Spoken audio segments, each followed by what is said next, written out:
Sahabat Pijar TV, untuk mudah menyaksikan video-video lainnya dan mendapatkan update dengan cepat, klik subscribe. Jangan lupa, berkat Tuhan jangan disimpan sendiri.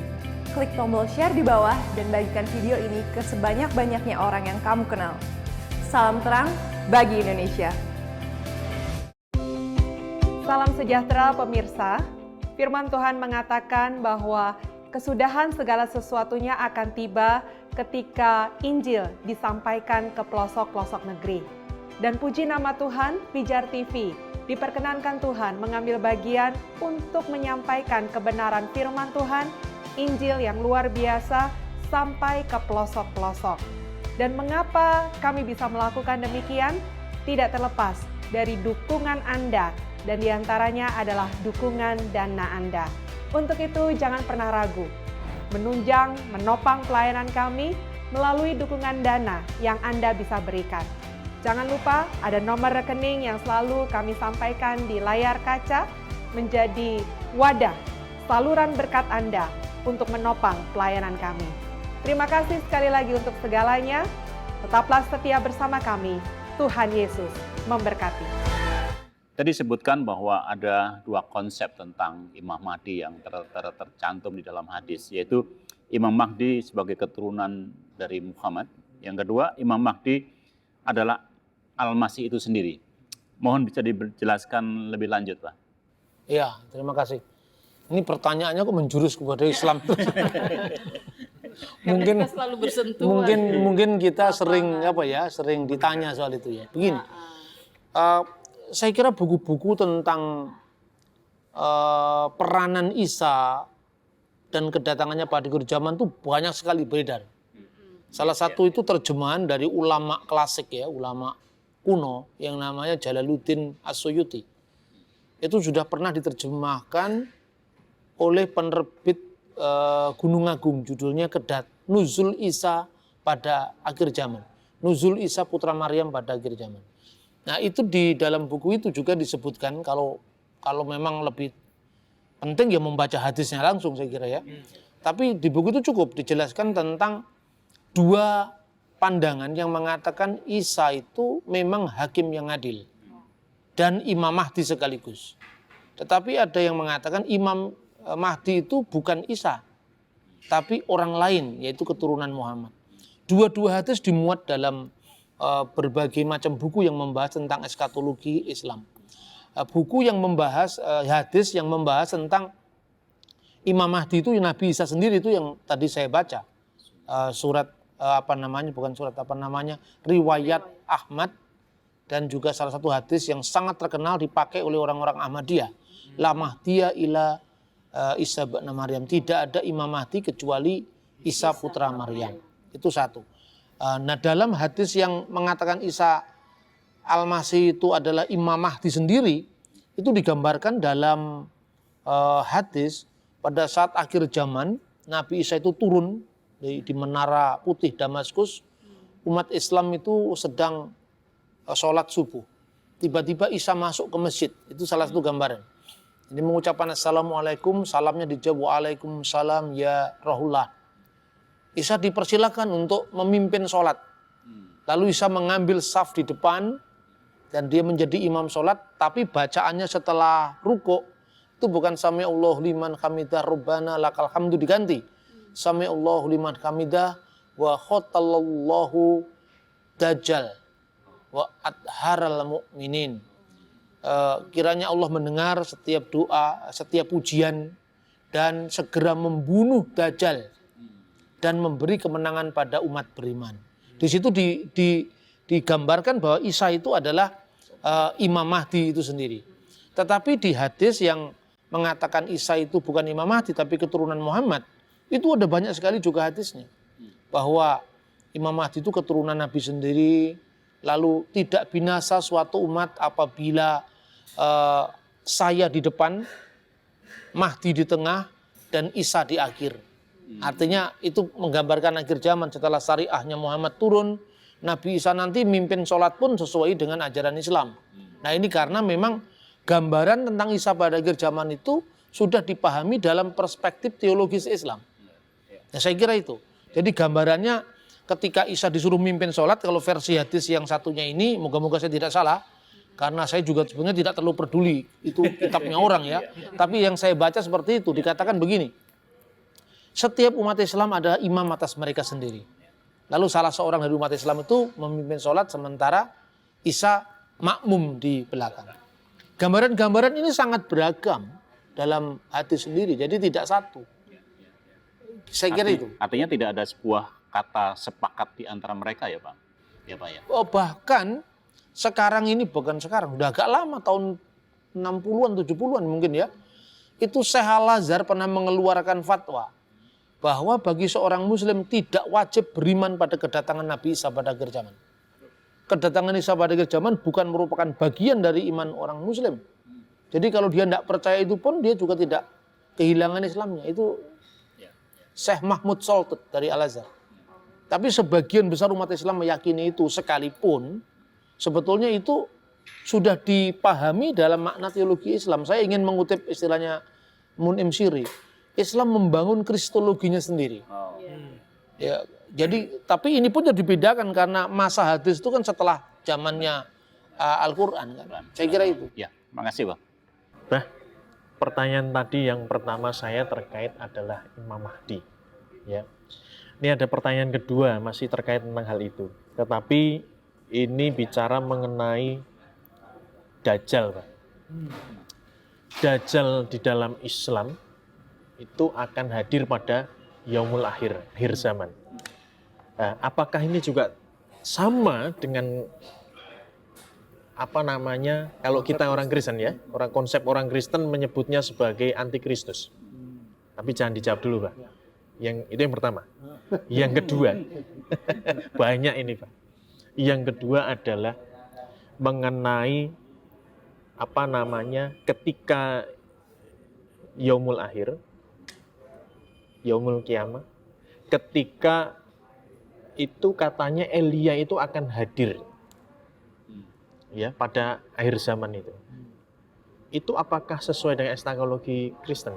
Seperti itu. Oke, ya, terima kasih. Matur nuwun. Yang pertama tentang apa tadi, Dajjal ya. Kalau di kita menyebutkan antikristus ya, karena kita membaca Alkitab bahasa Inggris antikristus. Sebetulnya Alkitab bahasa Arab juga menyebut Dajjal. Itu dalam Alkitab ya, Alkitabul Muqaddas, Risalatu Yuhana Rasul ila Risalatu Yuhana al-Awal. Jadi surat Yohanes yang pertama pasal 2:18 itu disebut tentang Al-Masih Dajjal. Dalam bahasa Arab juga sama. Artinya Al-Masih itu ya Kristus. Hamasiah, Kristus, Ho Kristus. Dajjal itu hanya pelawan. Dagala itu dari bahasa Aram. Dan kenapa istilah Dajjal itu lebih populer di Islam? Padahal itu sebetulnya istilah Alkitab itu. Ya? Itu termaktub di dalam Pesita. Saya akan bacakan teks Pesita ya. Dari 1 Yohanes pasal, Matius pasal 24. Itu di dua kitab kata Dajjal itu muncul. Pertama di Matius pasal 24, satunya di surat Yohanes. Dalam Matius pasal 24 itu dalam bahasa Aramaik begini. Khenumun ger mesiha dagale wa nebia kadabuta wa netin atrata wa urbata aikdenaton dimista a lakvaya. Sebab banyak mesiha dagala, banyak al-masih dajjal dan nabi-nabi palsu nebia kadabuta akan muncul dan mereka mengadakan tanda-tanda dahsyat dan perbuatan-perbuatan yang ajaib. Sekiranya mungkin mereka menyesatkan orang-orang pilihan juga. Jadi Mesiha Dagala itu kemudian menjadi bahasa Arab Al-Masihid Dajjal. Ya artinya antikristus. Bahasa Yunaninya ada dua ya. Antikriston dan pseudokriston. Yang dipakai di Injil Matius itu pseudokriston. Yang dipakai di Yohanes itu adalah antikristus. Kemudian di dalam Alkitab terjemahan bahasa Arab itu diterjemahkan ayyuhal aulad a'lamu innanal nasi'u al-ana fi zamanil akhir wa kama sami'tum innahu saufa ya'ti akhiran masihud dajjalun. Ya. Anak-anakku, ketahuilah bahwa kita ini hidup pada zaman yang akhir dan seperti telah kamu dengar bahwa akan datang seorang Masihid Dajjal. Tapi konsep Dajjal dalam iman Kristen itu ada dua. Seorang antikristus akan datang, berarti belum datang. Ini eskatologi. Dan sekarang ini telah bangkit banyak antikristus, banyak Dajjal yang muncul, ya. Di situ dikatakan wa qad tahara ta'al kasirun min dajalina al-muqawwimina lil masih. Sekarang ini banyak muncul dajjal-dajjal yang melawan Kristus. Itu fenomena ajaran-ajaran sesat. Yang dimaksudkan dengan dajjal-dajjal yang sekarang muncul itu adalah fenomena ajaran-ajaran sesat. Misalnya ajaran gnostik. Makanya Rasul Yohanes mengatakan bahwa kita harus bisa membedakan roh. Setiap roh Allah mengaku bahwa Yesus telah datang sebagai manusia. Roh yang tidak mengaku Yesus telah datang sebagai manusia berasal dari roh antikristus. Dialah roh penyesat, yaitu Masihid Dajjal. Nah, untuk itu kita bisa memahami bagaimana pandangan gnostik. Orang-orang gnostik itu seperti yang tercermin nantinya di Injil Yudas, Injil Maria Magdalena misalnya, ya. Itu menggambarkan bahwa Yesus itu tidak benar-benar real jadi manusia. Karena tidak mungkin dia disalib, yang disalib itu bayangannya Yesus. Pandangan ini muncul misalnya di dalam buku-buku apokrifa banyak sekali. Karena mereka tidak memandang Yesus benar-benar telah turun jadi manusia. Dan menurut Rasul Yohanes itulah spirit Dajjal. Itu dalam bentuk ajaran sesat. Tapi ajaran-ajaran sesat itu akan mengalami titik kulminasi perkembangannya pada akhir zaman yang dikenal dengan akan datang seorang Dajjal. Jadi kata Dajjal dalam Islam itu bukan hal yang berasal dari bahasa Arab murni, tidak, itu pinjaman dari bahasa Aramaik. Nah, hanya sayangnya sekali di Indonesia khususnya ya, kita asing dengan warisan gereja kita. Kita lebih akrab dengan terminologi Kristen, bahasa Eropa yang tidak menyentuh kepada saudara-saudara kita Islam. Itu jadi jelas yang pertama. Kemudian cerita-cerita tentang Dajjal, ya Mesihad Dagala menjadi Dajjal, kemudian kisah tentang Gog Umagog atau Gog Wemagog itu menjadi Ya'jud wa Ma'jud. Dalam Alkitab bahasa Arab pun disebut Jud wa Majud, itu Gog dan Magog. Di Jawa saya ingat Joma Jujo. Nah, di Jawa disebut Joma Jujo karena tidak bisa ngomong Ya'jud wa Ma'jud, dia ngomong Joma Jujo seperti Jabal Al-Kaf, Jabal Lekat, Adoe sak Jabal Lekat misalnya. Itu dari bahasa Arab. Ini bahasa Arab ini diambilnya banyak sekali unsur-unsur dari Aramaik. Nah, lalu ada lagi Dabatul Ardi.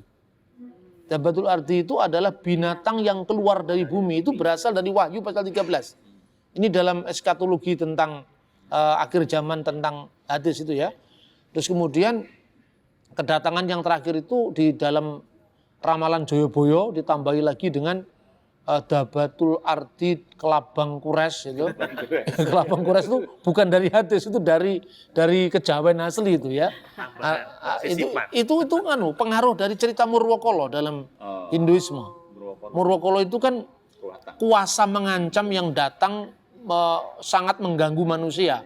Dan itu nanti akan dikalahkan oleh seorang dalang yang namanya Dalang Karurungan yang penjelmaan dari Dewa Wisnu. Nah, Kelabang Quraisy itu bukan suku Quraisy. Dikaitkan dengan suku Quraisy karena suku Quraisy itu yang paling menentang Kanjeng Nabi Muhammad itu loh. Digambarkan di situ. Makanya kadang-kadang agama dengan dongeng itu nggak jauh beda. Cuman ada gejala semacam itu di semua agama. Saya pernah ditanya waktu ulang tahunnya Metro TV. Ke-6, itu kan angkanya 666. Dikira antikristus itu 66 dalam kitab Wahyu.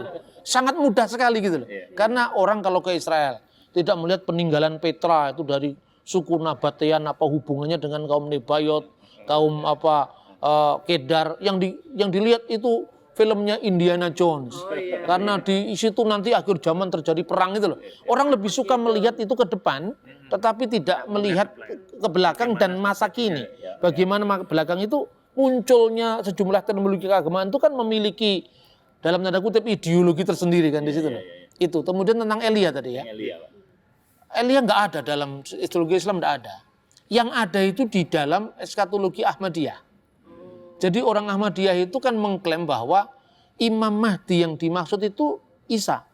Dan Isa itu Mirza Ghulam Ahmad itu. Jadi Isa itu ya tidak datang dalam wujud Yesus Fisik Kristus itu tidak. dalam pengertian second coming of Jesus dalam pandangan Kristen, tidak. Tapi Isa itu telah datang dalam sosok Mirza Ghulam Ahmad. Loh kok bisa? Wong Mirza Ghulam Ahmad bukan Yesus. Seperti Elia dinubuatkan oleh Maleaki datang menjelang hari Tuhan. Begitu juga saya.